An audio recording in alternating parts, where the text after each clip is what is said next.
How do you see all those changes that have accelerated over the past few years? How will they influence the agenda of WIPO as you move forward and as you have moved from the periphery to center stage? What will be the issues, if you can make a prediction, for the next 6 years?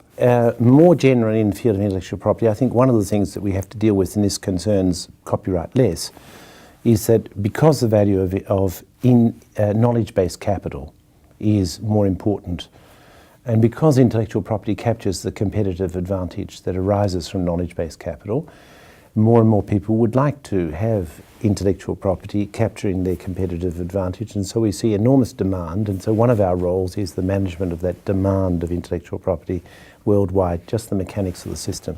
But turning more to the copyright area, I think we have had, as I mentioned, the recent successes in the normative area.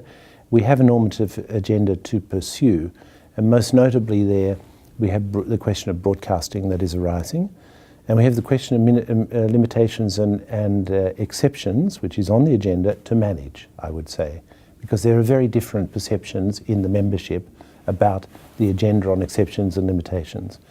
Our task is to try to come, of course, to an outcome, whatever that may be. Sometimes it's a treaty, sometimes it might be soft law, sometimes it might be something else. An outcome which is generally accepted by consensus as the appropriate outcome.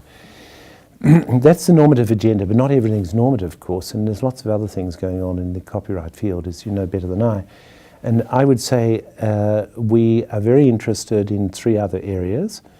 One area is promoting a dialogue about the global digital marketplace. In short, I think that we all recognize that we are evolving towards a global digital content marketplace. In certain senses, we already have one, only it's an illegal one. And it's a little bit more difficult to get content legally than it is to get it illegally on the internet. And that difference, I think, creates an incentive for piracy. So one of the ways, and it's not the only way, but one of the ways I think in which we can contribute to more respect for intellectual property and copyright on the internet and for creative works is to encourage a functional, efficient, global digital marketplace. And I'd like to see a dialogue in which you, Jens, are participating personally, and for the IPA, develop to a greater extent there. Then we are interested in the collective management area, which we think is rather important, particularly in the developing countries. And there we would like to continue to promote an initiative which is just getting underway, which we call the tag of excellence, transparency, accountability and governance, and good standards that people can sign on to and eventually be awarded the tag of excellence for the excellence of their transparency, accountability and governance in the field of collective management.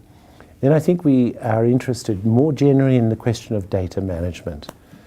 Data management, it's related to both the first and the second things that I've mentioned. Of course, it underlies them. You have done extraordinary work, I think, in the private sector. We are not, as a public organisation, trying to replace any private initiative. I think our role is to try, if we can, to add some coherence to the many initiatives that are occurring around the world in this area.